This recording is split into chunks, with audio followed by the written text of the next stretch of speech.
I'm Laura Harris-Smith. Welcome to the Daily Pin Codes, and yes, I'm in my pajamas.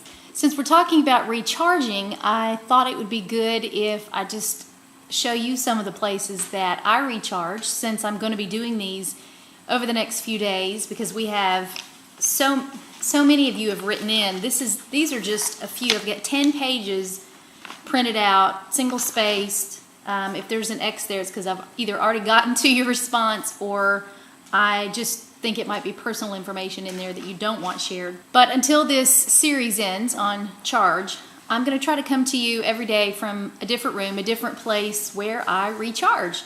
Okay, so I'm going to read some of your responses. This is from Kimberly. After watching your pin code, charge means staying in touch with the Lord, taking charge of priorities of your personal relationship with the Lord. As humans, sometimes we drift from Him from time to time, but we should keep charged up in our relationship with Him, keep ourselves revived and energized. It means keeping our minds focused on having a daily relationship with Him, talking with Him about anything that comes to mind, no matter what it may be. Share and confide in Him. Share humor with Him too. He is not only my Father, He is my friend. Most of all, tell Him you love Him. That's great, Kimberly. I totally agree with you. Last time I was in the bathroom, which as I was thinking about it afterwards was really symbolic because it's the rest room. I come here just about every morning. This is in my living room den, and I always try to have like a cup of coffee. Got that in England. Anyway, I have different mugs that represent, every time I go visit someplace, I get a different mug. It's like a happy place. So I try to sit down here every single morning. I do sit down here every single morning. More often than not, though, it's in this chair with a mug and my Bible. Something that might be key for you to help you recharge is get a really good devotional Bible. My daughter gave me this one last year as a gift, and every day it has, that's my bookmark that my cousin made me, but every day it has, a different devotional for you to read, and it leads you to different scripture, and it just makes it easy for me. Some of you are going to say, well, I don't like devotionals, they take away from the Word. Well, then why are you watching a pin code? It's fine to get a little bit of help to jumpstart you. I also like to stay up late. For those people who always said to me, like my dad, you need to start your day with reading the Bible. That he gets up every day of his life and reads his 3 chapters, 5 on Sundays, and reads through the Bible every year. And I used to say, I'd rather stay up late at night and do that before I go to bed. It really helps me.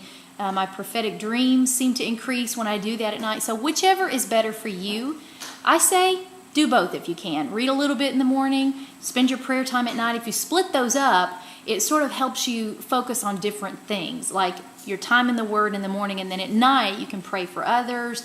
The house is more quiet. I can just sit and let the Lord speak to me, because like any conversation, it needs to be 2 ways. You don't need to do all the talking with God. You need to have time where you can posture yourself to sit and listen. So whether or not that happens during your time in the Word, because it's going to happen then, He's going to speak to you through His Word, or whether it's some other time during the day when you're sitting there with your list, God bless Janie and Billy, and we go to God with our grocery list, and whichever point it is during the day and all throughout the day, make sure that your ears are open and that your antennas are up to listening to the voice of God, which is a lot of what we talk about here, learning to do that in the creative ways. Scripture says pray without ceasing. Well, how can you do that unless you go about your entire day in a God-conscious way? The only exception I can think to that is if you choose to lead a monastical lifestyle and become a nun or a monk. This one comes from Rachel. I think Rachel is in her early 20s, late teens, early 20s. Hey, just wanted to say I've been very negligent in my faith lately, and my mom told me today I needed to get back to praying about what it is I need to do with my life and about what road I need to take. I've been very lost with my life lately, and then I got on today and watched this and thought that this is a great analogy, not only hearing it from my mom, but it also being what you did a pin code on today really opens my eyes and shows me that this is what I need to be doing. Good for you, Rachel. I love you. I think I'm going to tell you that whenever you stop to recharge with the Lord, the enemy is always going to send things to he's going to try to unplug you. I'm sitting here realizing that there's a basket of laundry, over there behind me to be folded or to be done. Actually, some of those need to be washed. My kids help me with the folding, but that is staring at me this morning. My kids are homeschooling. They're over here to my left. Let's see if I can get them on here. Say hi, kids. Hi, kids. Hi, kids. So that's going on. And, my husband just came in and announced he'd lost his wallet. So we had to stop and everybody had to look for his wallet. So there's always going to be something. You have to just say, this is priority. I'm always going to come back to it. The phone will ring.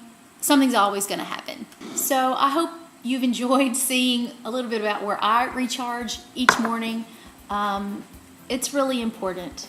Okay, I can tell that this one's going to have to be edited and is going to become 2 or even 3 pin codes. I get going and I get excited and I read your responses and it's just hard to stop. So tune in tomorrow and we'll keep going. All right, I'm Laura Harris Smith. This has been today's daily pin code.